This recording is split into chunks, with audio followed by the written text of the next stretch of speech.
Puji Tuhan, shalom saudara-saudara yang dikasihi oleh Tuhan. Kali ini saya akan, memulai sesuatu yang baru di GIC kita, karena tujuan dari GIC itu adalah, penggembalaan skala kecil. Jadi kepanjangan tangan dari gereja untuk menjangkau jiwa, tetapi skala kecil. Jadi bukan KKR, bukan persekutuan doa, tetapi komsel, tepatnya di IHK kita namakan dengan Grow in Christ, ya. Nah, mengawali,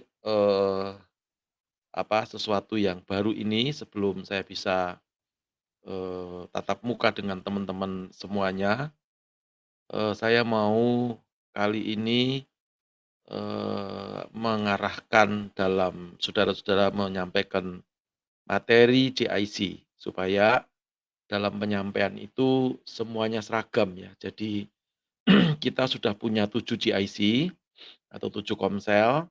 Nah, saya berharap dengan mengikuti arahan, khotbah GIC ini, para pembawa firman atau yang mau sharing firman itu, harus setidaknya itu tidak keluar daripada outline, tidak keluar daripada garis-garis yang sudah tim penyusun materi khotbah GIC susun, gitu ya. Karena itu kita berdoa terlebih dahulu. Bapa, kami bersyukur hari ini kami akan belajar bersama-sama untuk kami mempelajari materi GIC, dan selanjutnya kami akan bersama-sama belajar dengan kelompok kami masing-masing supaya kami bisa bertumbuh dan berakar dan berbuah-buah lebat di dalam Kristus. Sehingga hasilnya kami bisa menjangkau banyak jiwa untuk hormat kemuliaan nama Tuhan. Urapi acara ini. Dalam nama Yesus kami berdoa. Haleluya. Amin. Nah, pada tanggal 1 Agustus, kita sudah memulai dengan, GIC yang baru, tentunya mengacu kepada, eee tema bulanan gereja kita ya. Jadi, 1 Agustus hari Selasa ini, kita akan belajar bersama-sama. Sebentar, saya akan betulkan ini ya, supaya kita bisa melihat bersama-sama. Judulnya adalah, eee, membawa jiwa untuk Tuhan, ya. Jadi ini sepanjang bulan Agustus kita akan belajar bersama-sama ini, tentunya harus saling sinergi dan simultan antara, khotbah di mimbar dengan pengajaran atau pelajaran yang kita dapatkan di GIC. Puji Tuhan, membawa jiwa untuk kemuliaan Tuhan. Saya berharap semua rekan-rekan bisa mempersiapkan diri, calon-calon pengkhotbah atau yang menyampaikan renungan, menyampaikan sharing di GIC, perhatikan semuanya ya. Jadi judulnya adalah membawa jiwa untuk Tuhan. Bawa untuk selamat, bukan dibawa untuk tersesat ya, tentunya seperti itu. Nah, setiap hari banyak hal yang datang dalam hidup kita tanpa diundang, ya. Ini banyak ditentukan, macam-macam, ada yang sakit, punya masalah, ujian, cobaan, tantangan, ya, dan seterusnya, godaan dan lain-lain. Nah, ini para pengkhotbah tolong dijelaskan, ya singkat saja, masalah itu apa saja, sakit itu apa saja, ujian, cobaan, tantangan, ya. Berikan satu contoh supaya, teman-teman atau jemaat GIC mengerti apa itu masalah yang terjadi. Lalu slide berikutnya kita baca di dalam Ulangan 31 ayat yang ke-6. Alkitab berkata, "Kuatkan dan teguhkanlah hatimu, janganlah takut dan jangan gemetar karena mereka, sebab Tuhan Allahmu, Dialah yang berjalan menyertai engkau, Ia tidak akan membiarkan engkau dan tidak akan meninggalkan engkau." Jadi ini adalah pesan firman Tuhan, jadi supaya kita, mengerti apa yang dimaksud dari, paparan atau judul ini ya, saudara-saudara, membawa jiwa untuk diselamatkan, bukan untuk tersesat. Membawa jiwa itu andalkan Tuhan.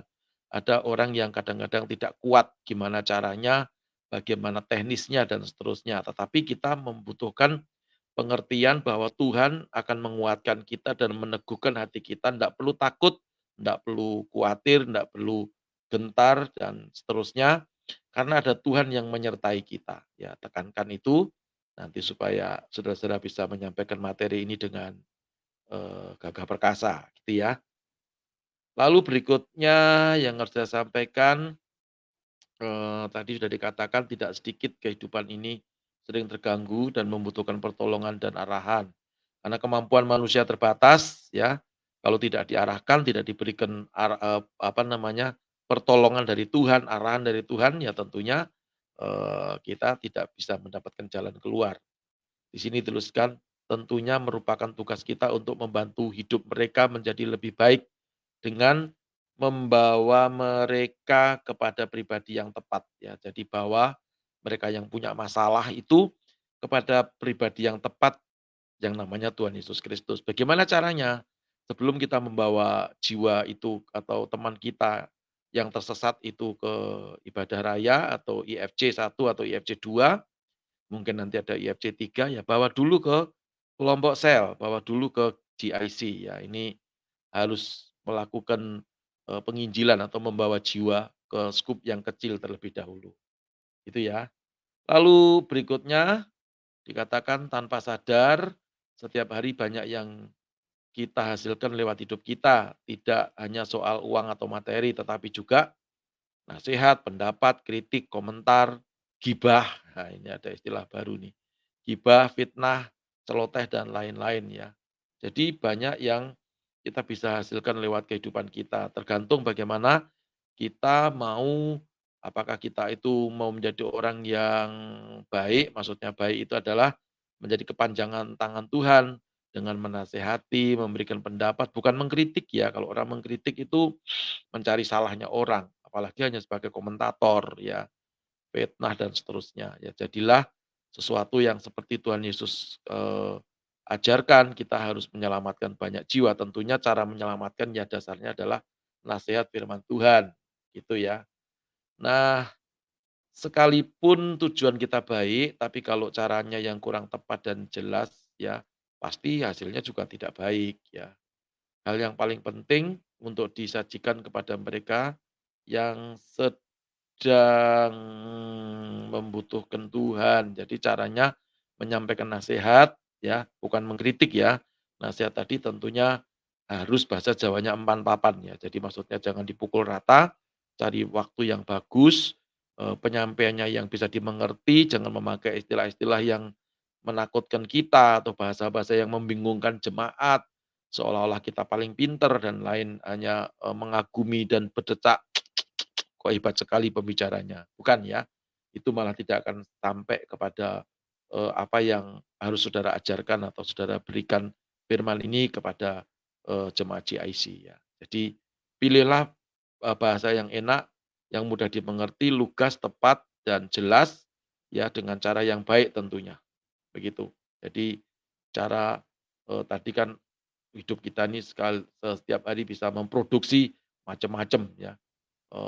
Gitu, sadar atau tidak sadar. Pilihlah nasihat, pendapat, atau komentar yang semuanya itu berdasarkan firman Tuhan. Nah, yang pertama yang perlu kita ingat di sini yang perlu kita ajarkan kawan-kawan yaitu satu, firman Tuhan. Jadi jangan mengajarkan yang lain, karena banyak orang-orang yang menyajikan kutipan atau konten-konten motivasi, daripada memberitakan firman Tuhan. Lalu seolah-olah konten atau motivasi atau apa itu namanya, kata-kata mutiara atau dan lain-lain itu seolah-olah bisa menggeser firman Tuhan ya. Jadi bawa jiwa itu, lalu kenalkan kepada firman Tuhan, jangan dibawa. Apalagi ada filosofi-filosofi atau filsafat-filsafat yang menyesatkan, seperti itu ya. Nah, tidak ada yang salah dengan cara tersebut, tapi kurang tepat jika, kita tidak memberikan solusi yang permanen, apalagi solusinya tidak membangun ya. Jadi kalau firman Tuhan pasti membangun. Jadi membawa jiwa itu, beritakan firman Tuhan, ajarkan firman Tuhan, supaya hidupnya bisa berubah. Mazmur 119 ayat yang ke-105, "Firman-Mu adalah pelita bagi kakiku dan cahaya bagi jalanku."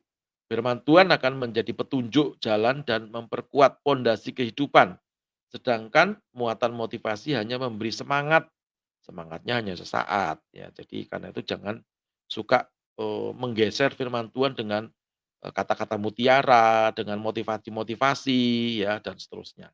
Firman Tuhan adalah firman Tuhan di atas segala-galanya. Itu ya, teman-teman.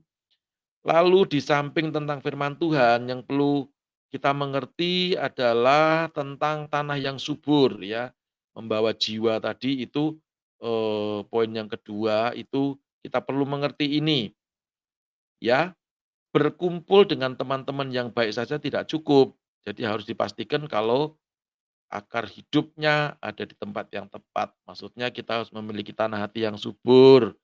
Jadi jangan hanya kumpul-kumpul tanpa tujuan, kumpul-kumpul ngerumpi yang tidak-tidak, tetapi lupa membicarakan firman Tuhan. Ya, jadi tanah hati yang subur ini harus penting diperhatikan. Kalau kita membawa jiwa-jiwa ya untuk diselamatkan kepada Tuhan, bukan dibawa tersesat ya. Yang pertama tadi ajarkan tentang firman Tuhan, lalu yang kedua ini perhatikan, bikin hatinya itu menjadi seperti tanah yang subur, supaya bisa ditaburi benih firman Tuhan, lalu benih itu akan bertumbuh ya, bertumbuh lalu dewasa berbuah-buah lebat seperti itu. Apa itu berbuah lebat? Menghasilkan sesuatu yang bisa, mencerminkan kasih Kristus dalam kehidupan orang yang kita bimbing atau orang yang kita bawa, ya seperti itu ya teman-teman, puji Tuhan. Bisa juga memakai contoh-contoh yang lain silahkan ya, tapi ya, pesan saya ya kalau bisa sih setiap ayat firman Tuhan yang dibacakan ini jangan dibaca sendiri ya. Jadi kalau bisa share, atau bergiliran gitu ya, atau dibaca bersama-sama seperti itu. Jadi kesannya jangan seperti orang berkhotbah, karena ini sharing ya, dan nanti setelah sharing kan, dibahas ya, bagaimana dan apa pengalaman-pengalamannya sehubungan dengan, tema atau topik materi yang kita bahas, saat ini, gitu ya. Nah, bisa diajak membaca berikutnya itu tentang Injil Lukas pasal yang ke-8 ayat 8, ya tentang penabur ya. Jadi dan sebagian jatuh di tanah yang baik dan sebagian tumbuh berbuah 100 kali lipat. Setelah berkata demikian Yesus berseru, "Siapa mempunyai telinga untuk mendengar, hendaklah ia mendengar." Nah ini jadi, tanah hatinya itu harus bagus supaya bisa bertumbuh dan berbuah 100 kali lipat. Tanahnya sih sama loh Saudara, tapi multiplikasinya itu bisa berbeda. Ada yang 60 kali lipat, ada yang 100 kali lipat, ada yang 30 kali lipat gitu ya. Makanya, di samping tanah itu menentukan, maka, niat orang itu yang kita ajak itu juga harus dibuat tanahnya menjadi gembur, maksudnya tanah hatinya, supaya benih firman Tuhan itu bisa bertumbuh dan multiplikasi. Multiplikasinya ya diberkati, ditolong Tuhan, dapat mujizat dan seterusnya. Nanti teman-teman bisa memberikan, contoh-contoh ya. Kita lanjutkan. Bahwa sahabat kita untuk terikat kepada Tuhan sebelum akrab dan bersekutu dengan sesama orang percaya. Akar yang kuat dan sehat hanya bisa didapatkan saat berada di tanah yang subur, tidak hanya dengan berkumpul sesama pohon, ya. Jadi pohonnya berkumpul tapi kalau, tanahnya tidak mendukung, ya tanahnya tidak subur, ya mati, kering bersama-sama gitu ya. Makanya itu penting membajak, menjadikan tanah hati yang subur itu, lalu firman itu yang ditabur itu bisa bertumbuh gitu ya. Jadi orang yang kita bawa atau jiwa yang kita bawa itu menjadi jiwa yang dewasa ya, bukan kekanak-kanakan gitu. Berikutnya, poin yang ketiga kita membahas tentang, support yang tulus atau dukungan yang tulus ya, bukan bulus tapi tulus. Lebih baik tidak usah menolong kalau ada udang di balik batu, yang akan berujung pada kecewa. Ya, batu di balik rempeyek. Jadi, tidak usah kita minta apa namanya, balasan kalau kita membantu sesama kita. Kalau kita membantu, mendukung itu yang tulus-tulus saja, ya. Dengan demikian, maka apa yang kita tabur, ajakan kita bagi sesama kita untuk menyembah Tuhan, ya di dalam komunitas yang kecil, di JIC, sebelum kita bawa ke IFC 1 atau IFC 2, maka kita lakukan semuanya itu dengan tulus, jangan ada, tendensi atau apa-apa yang, buruk, ya. Makanya saya selalu pesan di dalam GIC itu jangan ada, saling utang piutang, lalu mengadakan bisnis, arisan, ya arisan panci, arisan segala macam, ya itu nanti akan berujung kepada apa, berujung kepada satu kekecewaan dan pertengkaran ya. Jadi sekali lagi GIC bukan lahan atau ladang atau media untuk berbisnis, tetapi GIC itu adalah skala, penggembalaan skala kecil supaya kita bisa menjangkau banyak jiwa dari hal yang kecil, bisa memperhatikan lebih detail jemaat-jemaat GIC kita ya, bukan gereja tetapi GIC di bawah naungan gereja dan tidak akan pernah bisa menjadi persekutuan doa atau, yang lain gitu ya. Jadi layani dengan tulus, bawa jiwa-jiwa tanpa motivasi yang aneh-aneh, ya. Bawa jiwa-jiwa untuk kemuliaan nama Tuhan. Itu, pesan tim penyusun ya. Nanti saudara bisa, berikan contoh-contoh yang lain. Suratan Ibrani pasal yang ke-10 ayat yang ke-24, "Dan marilah kita saling memperhatikan supaya kita saling mendorong dalam kasih dan dalam pekerjaan yang baik." Nah, makanya itu, dasarnya setelah tadi tulus ya, harus saling mengasihi, ya supaya kita tuh bisa menjadi panutan, ya jadi menjadi pemimpin yang bisa menjadi panutan, gitu ya. Nah kalaupun, seandainya kita tidak bisa menolong dan menemani mereka melalui proses-proses yang lebih detail lagi, ya paling tidak kita tuh bisa berdoa buat mereka, ya. Di sini ada tulisan, "Berikanlah sahabat kita untuk yang terbaik dalam kasih, walaupun tidak terlihat. Kasih itu bisa dirasakan. So, pastikan kita berikan perhatian dan pertolongan yang terbaik ya. Seperti tadi yang saya katakan, kalau enggak bisa menolong, mungkin finansial, mungkin kunjungan yang membutuhkan waktu karena jaraknya jauh dan seterusnya, paling tidak kita bisa, mendoakan. Tapi tulus-tulus saja, saudara-saudara ya. Puji Tuhan. Nah, jadi kira-kira seperti itu, teman-teman bisa menambahi dan, tentunya menambahi secara kontekstual ya, sesuai dengan GIC, masing-masing ya.